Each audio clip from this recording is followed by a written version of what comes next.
قوتابخانەیەش لەلایەن UNHCR-ەوە دابین کرایە کە 500,000 دۆلارە. وێ ڕای دەستخۆشی و سپاس لە بۆ UNHCR و هەموو ئاژانسەکانی UN. سپاس و دەستخۆشیش پێشکەش بە هەموو ئەو لایەنانەی کە هاوکار و هەماهنگ بوونە و لێرەوە دەرفەتە سپاسی بەڕێز جەنابی وەزیر و وەزارەتی پەروەردەی حکوومەتی یاریبی کوردستان بکەین لە چوارچێوەی پرۆگرامەکان و کارنامەکانی وەزارەت و کارنامەی کابینەی نوێیەم هەولێری پایتەخت جێگای گرنگی و هەڵوەستە لەسەرکردن بووە کە چ بە نۆژەکردنەوەی قوتابخانەکان چ بە دروستکردنی قوتابخانەی تازە و فراوانکردنی قوتابخانەکان و زیادکردنی ژمارەی هۆڵ و ناوەندەکانی خوێندن و دەستخۆشی زۆر لە ناوەندی قەیرانەکانی پارێزگا لە بۆ هەماهەنگەی لەگەڵ UNHCR و بەڕێبەرایەتی گشتی پەروەردەی هەولێر و قایمقامیەتی حەریر و ناحیەی باسرمە و شارەوانی باسرمە کە هەموو لایەک بەیەکەوە وەکو یەک تیم هاوکار بوون هەماهەنگ بوون لە دابینکردنی زەویەکە و زەمینە خۆشکردن لە بۆ دروستکردنی ئەو قوتابخانەیە کە ئەم ساڵ لە بۆ ساڵی نوێ خوێندن پاش چەند ڕۆژێکی دیکە ئینشاڵڵا دەکەوێتە خزمەتی ئەو خۆشەویستانە بە ئومێدی ئەوەی ببێتە بەشێکی دیکەی گرنگ لە بەرەو پێشوەبردننی کەرتی پەروەردە و تێگەیاندن و پێگەیاندنی چاوگەشەکانمان منداڵە عەزیزەکان لێرە. تایبەت بە بابەتی پەنابەر و ئاوارەکانیش جارێکی دیکە تاکید لەسەر پرەنسیپە ئەساسیەکانی حکوومەتی یاریبی کوردستان لەسەر دیدگە مرۆییەکانی جەنابی سەرۆکوەزیران مەسرور بارزانی دەکەینەوە. هەرێمی کوردستان بە هەولێر لە ناویشیدا وەکو پەناگەیەک و شوێنێکی ئارام ماڵی ئەو ئازیزانەیە کە بە هەر هۆکار و هۆیەکەوە چ ئاوارەن و چ پەنابەرن لێرە داخستنی کەمپەکان و بڕیاری حکوومەتی عێراقیش لەلایەن حکوومەتی یاریبی کوردستانەوە بابەتێکی ڕەتکراوەیە کە ئەو بڕیارێکە خزمەت بەو خۆشەویستانە ناکاتن و گەڕانەوەی ئەو کەسانەش بە زۆرە ملێ لادانە لە بنەما ئەساسیەکانی بەرگریکردن لە بنەماکانی مافی مرۆڤ بۆیە ڕۆیا و دیدگای جەنابی سەرۆکوەزیران هەمیشە وا بووە کە لایەنە پەیوەنددارەکانی حکوومەت دامەزراوە فەرمیەکانی ڕاستپاردووە. حکوومەت یاریبی کوردستان لەگەڵ گەڕانەوەی بە زۆرە ملێ نییە بەڵام لەگەڵ گەڕانەوەی ئارەزومەندانەیە و ئێستاش لە عێراقدا ئەو هۆکارانەی کە خەڵک پێی ئاوارە بووە تا ئەمڕۆکەش بەردەوامن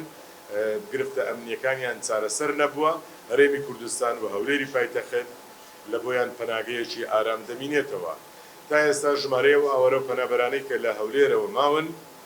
344,000 ئاوارە و پەنابەرە بێشک لەو دۆخە قەیراناویەوەی کە ئێمە تێداین وەکو حکوومەتی یاریبی کوردستان ئەرچی ئێمەی قورستر کردیە. ڕاگررتنی کۆمەک و پشتیوانی ئاژانسەکانی UN و وڵاتانی کۆمەک بەخش بەشێکی دیکە لەوەیە کە یان کەمکردنەوەی چالاکیەکانیان بەشێکی دیکە لەو گرفتانەیە کە پێویست دەکاتن لە ڕۆم مرۆییەکە وەک چۆن حکوومەت یاریبی کوردستان سەیری ئەو بابەتە دەکا. ئاژانسەکانی UNیش بەشێکی دیکە لە پشتیوانیکردن لە حکوومەت بن و وڵاتانی کۆمەک بەخش تا بتوانرێتن کوالیتی ژیانی ئەو خۆشەویستانە باشتر و چاکتر بێ. بەسپاسەوە UNHCR لەو نێوەندەدا هاوکار و هەماهەنگی دامەزراوەکانی حکوومەتە کردنەوەی ئەو قوتابخانەیەش بەشێکی دیکە لە شایەدی کارەکانی تیان ئومێدی بەردەوامی زیاتریان لە بۆ دەخوازین و پیرۆزباییش لە خەڵکی ئەو سنوورە دەکەین و جارێکی دیکە سوپاس لە بۆ هەموو ئەوانەی هاوکار بوون. سوپاسی تایبەت لە بۆ جەنابی وەزیری پەروەردە لە گرنگیدانی بەرەو پێشوەبردننی ڕەوتی پەروەردە لە هەرێمی کوردستان و بە هەروەها جێبەجێکردنی کارنامەکانی کابینەی نوێمی حکوومەتی یاریبی کوردستان بە تایبەتی لە سنووری پارێزگای هەولێر هەموو لایەکتان بەخێر بن و خۆشحاڵ بن. زۆر سپاس بۆ جەنابی پارێزگار. ستاد داوای لە بەڕێز دکتۆر ئالان حەمەساعید وەزیری پەروەردەی حکوومەتی یاریبی کوردستان بکەین بفەرمێ بۆ وتاری جەنابی.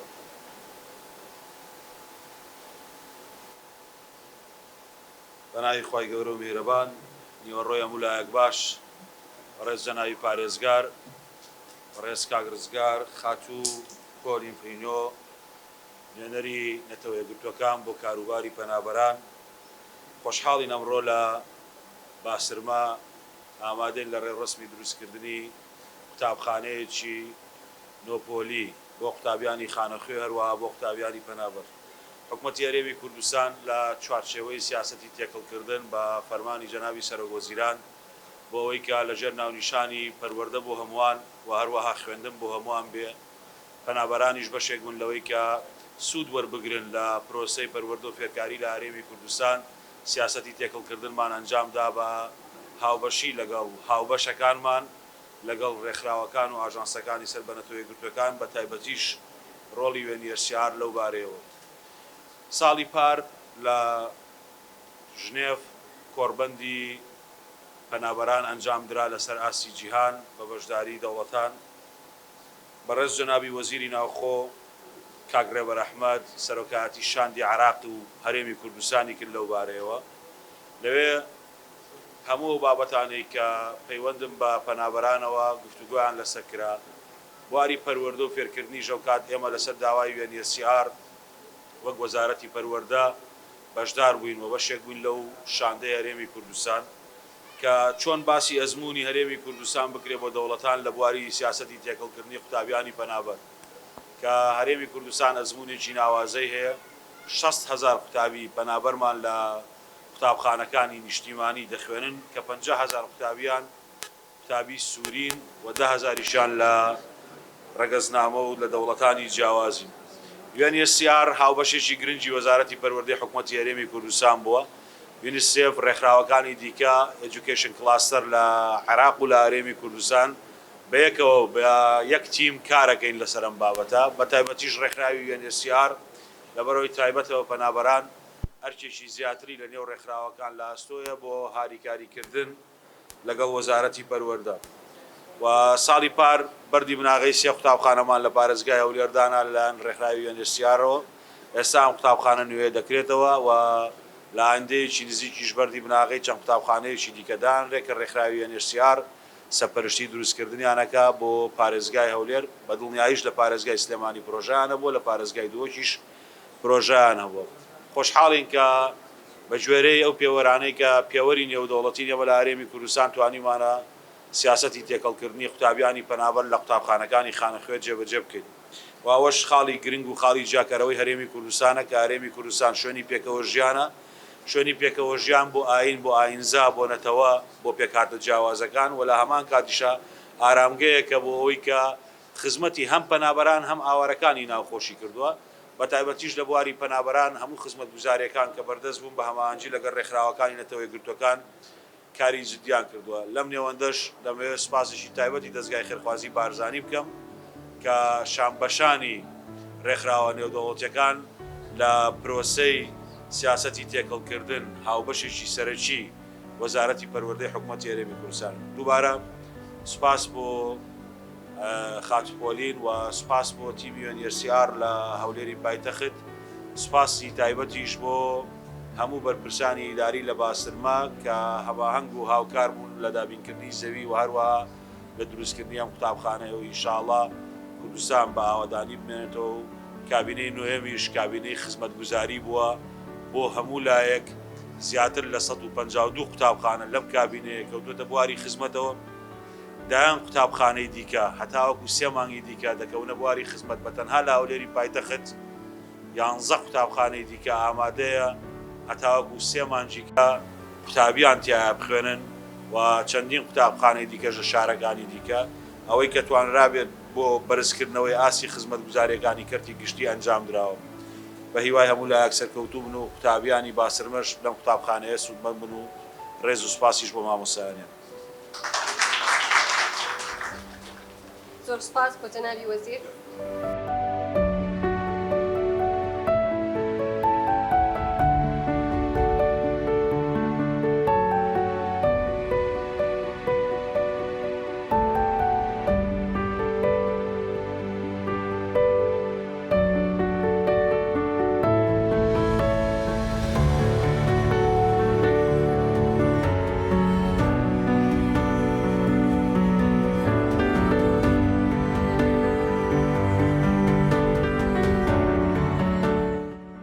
جەنابی سەرۆکوەزیران هەم مشورخۆریانە هەم خەمخۆریانە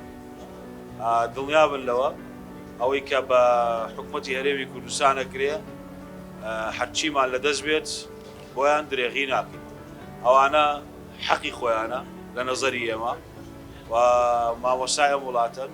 بە پێویستە خزمەتیان بکەین و بە دڵنیاییش خزمەتیان نەکەین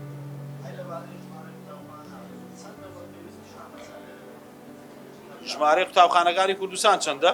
ژمارەی قوتابخانەکانی کوردستان بە حکومی ناحکومیەوە 7300 قوتابخانەیە بەڵام 6850 قوتابخانەیان حکومیە وەڵی پێویستمان بە زۆرە بەڵام 150 قوتابخانە زیاترمان دروست کردووە و 1650 قوتابخانە زیاترمان نۆژەن کردوتەوە و لە هەمان کاتیشە 468 ژووری نوێمان دروست کردو بەس لەم کابینەیە بە دڵنیایی دایان قوتابخانەش لە سەرڕێی ئەوەن کە ئیفتیتاحیان بکەین لە هەموو پارێزگاکانی کوردستان ئەوەی کە پێمان بکرێ درێغی ناکەین بیرتان نەچێ وێڕای قەیرانی کۆرۆناس نەخۆشی کۆرۆنا و لێکەوتەکانی کۆرۆنا و ئەو قەیرانە دارایی کۆرۆنا هێنای ئەو گەمارە و ئابووری و دارایی خرایەسە کوردستان بزانن لە کەرتی پەروەردە چیمان کردو هەموو کەرتی پەروەردەمان بە دیجیتاڵی کردو پرۆگرامەکانی خوێندنمان دەستکاری کرد گۆڕیمان لە ڕووی ناوەڕۆک لە ڕووی دیزاین بەبێەوەی 1 دینار سەرف بکەین 1 بە هەدەردان بکەین لەو بابەتە استراتیژی ڕاهێنانی مامۆستایانماندانە 150 قوتابخانە زیاترمان دروست کردو و حتا ئەو کابینە هێشتاوە بێ ژمارەی قوتابخانەکان نزیکە بێتەوە لە 200 قوتابخانە 1650 قوتابخانە زیاترمان نۆژەن کردووە 468 ژووری نوێی خوێندنمان دروست کردووە هەڵسەنگاندنمان بۆ هەموو قوتابخانەکانی هەرێمی کوردستان لە ساڵی 22-23 کردووە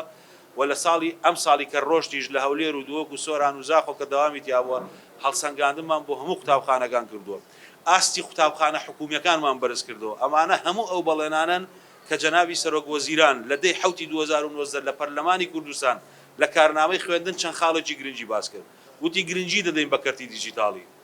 لە وەزارەتی پەروەردە هەموو کارێکمان بە دیجیتاڵی کردو جەنابی سەرۆکوەزیران ئاماژەی بۆ داوتی قوتابخانەی نوێ دروست دەکەین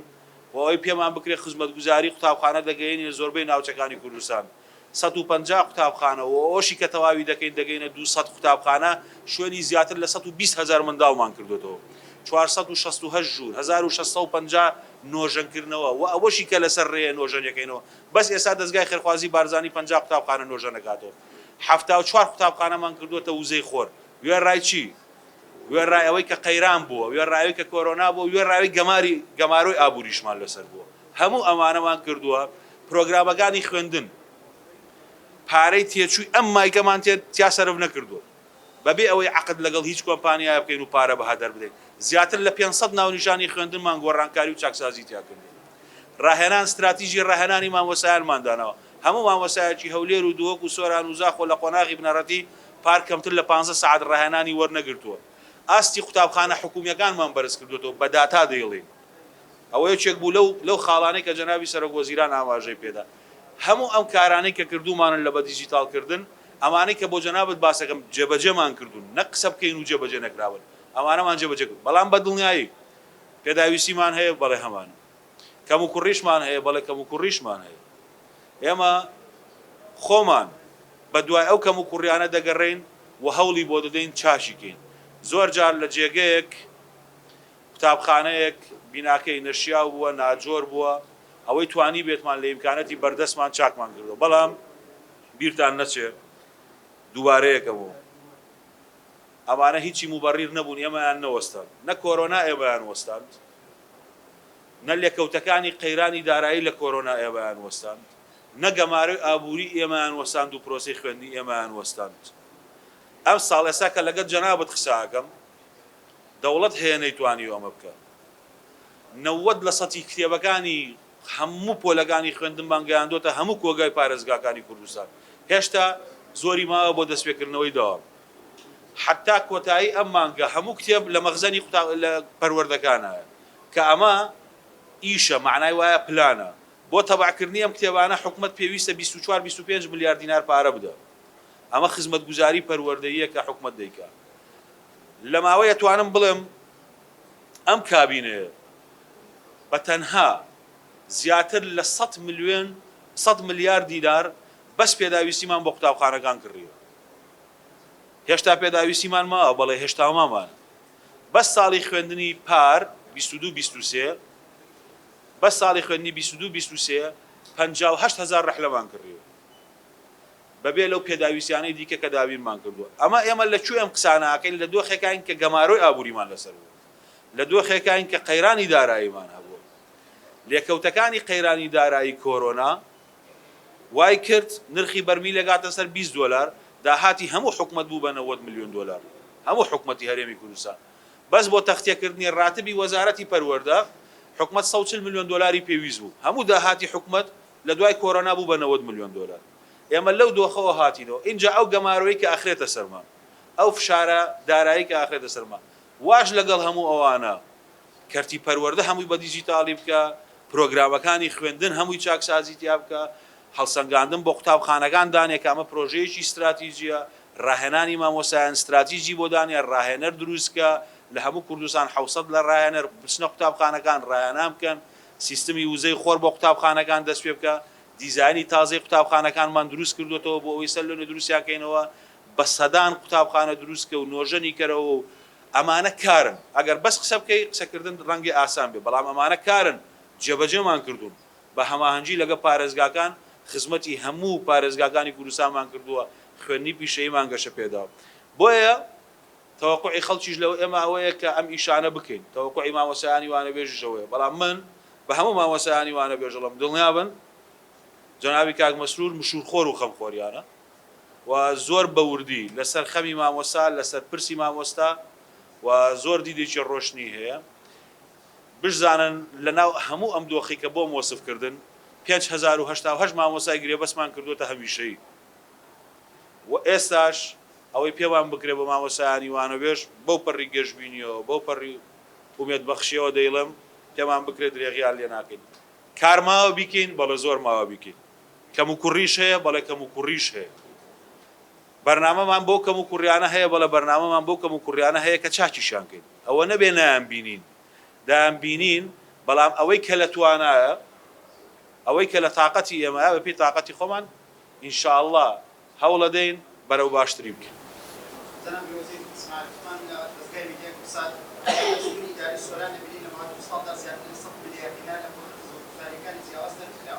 یەکێک لەو کەرتانی کە زۆرترین یعنی کەرتێکی ئیمان پێدراوە کەرتی پەروەردەیە و لەگەڵ ئەوەدا چەندان کێشەی پەروەردەی هەیە لە ئێستا ژمارەیەکی زۆری قوتابخانە و خوێندنگەکان بەشێکیان لە شوێنی نەشیاودانا تا ئێستا لە خوێندنگەکانی سنووری ئیداری سۆران 56 خوێندکان لە یەک شودا دەوام دەکەن. بەدەرەوەشان ناوچەکان هەندێک ناوچەی ناوسنووری هەن کە گرفتیان لەسەر تا ئێستا نەتوانراو شوێنی تریان بۆ دابین بکرێت. ئەوە پرسیارێکە. کورسات با پرسیاری یەکەمت وەڵام دەمەوە. برادران لە کورسات بەس ساڵی خوێندنی پار لە سنووری ئیدارەی سۆران بە 1.5 ملیار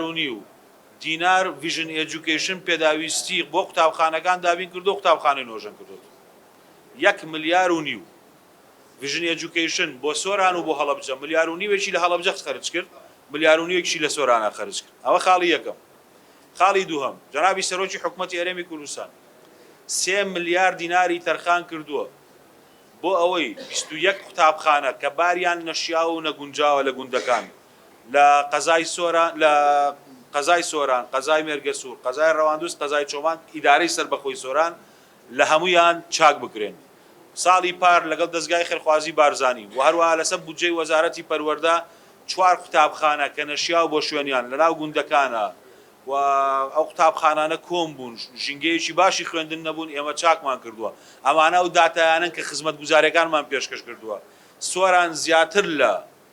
زیاتر لە 2 ملیار دینار 3 ملیار دینار بەس کەلوپەلی ناوەندەکانی خوێندنی بۆ کڕاوە. بە دڵنیایی ئەوەی پێمان بکرێ بۆ سۆران دەیکەین و بەرنامەیەکی تایبەتیشمان هەیە بۆیە کە زیاتر گرنگی پێ بدەین و الحەمدولله ئیدارەی سۆران لەناو هەرێمی کوردستان لە ئاستە هەرە پێشەنگەکانی بواری پەروەردە و فێرکاریە هەمیشە لە ژمارەکانی پێشی پێشەوەی. ملیار دینار کەمتر لە 5 ملیار دینار باسەکەین دەڵێن کەمترین ئەوە بودجەی پارێزگایە بودجەی وەزارەت جیایە جەنابەت باسی بودجەی پارێزگاکەی جەنابی کاگەڵگورد احتیمامێکی تەواوی داوە بە قوتابخانەکان بۆ خۆی پیاوێکە باگراوندێکی پەروەردەیشی هەیە خزمەتگوزاری دەبێت لە ڕێگاش بکات دەبێت لە بواری گەشتیاریش بیکە بەڵام لە بواری قوتابخانەش کردوێتی هاوکارێکی جددیە جاری وا ئێمە گروپێکمان لەگەڵی هەیە لە شوێنێک گرفتێکە بێ من و بەڕێزیان پێکەوە ئەو گرفتە بە زووترین کات هەوڵی چارەسەرکردنیمانداوە بۆیە کاگەڵگورد کاری زۆر باشی لە بواری پەروەردە کردووە پێداویستەکان زۆریشن بەڵام دەبێت تۆ ئەو ئیمکانەتی بەردەستە هەمووی تەوزیعکەی هەموو پارەی حکوومەتی هەرێمی کوردستان نابێت تەنها لە کەرتی تەندروستی سەرفکرێت ئەی کەرتی پەروەردە ئەی شارەوانی ئەی کارەبا ئەی ئاوەڕۆ و نابێت تەنها لە کەرتی پەروەردە سەرفکرێت کەرتەکانی کە بۆیە حکوومەت مەهامی ئەوەیە ئەو ئیمکانیاتی لە بەردەسیاتی تەوزیعێکی دادپەروەرانە بکە بە پێی ئەولەویەتی پێداویستی خەڵک خزمەت گوزارەکان داوین کرد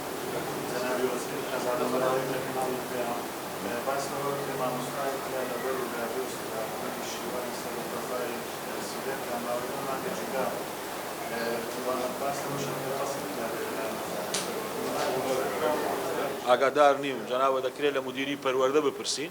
بەڵام هەر بەر کەسێک ینی لە لای دادوەرەوە بە فەرمانی دادگا حکم بدرێ بۆ خۆی لە وەزیفە فەسڵە بێ یان هەر کەسێک 30 ڕۆژ لە وەزیفەکەی دا ببڕێ ئەمە باسی سیاقی قانونی دووەکەم بەڵام ئەو کەسی جەنابەت ئەتوانی لە بەڕێوەبەری پەروەردە بپرسی بەڵام سیاقاتی قانونی بۆ هەموو فەرمانبەرانی دەوڵەت ئەوەیە بە جۆرەی یاسای ئەگەر هەڵە نەبم یان یەکە یان 3 ساڵی 2002 کە 2-3 خاڵە لە پەرلەمانی کوردستان دەرچووە دەڵێ هەر فەرمانبەرێک ئەوەندە ڕۆژ پەیوەندی بە کارەکەیەوە نەکرد بە متەواصلی یا بە متەقەطعی ئەوە بەدەست لە کارکێشاوە ئەژمارەکرێت ئەوە قانونە بەڵام ئەو حاڵەتی جەنابەت باسیەکەی من زانیاریم نییە سپاس دەستان خۆش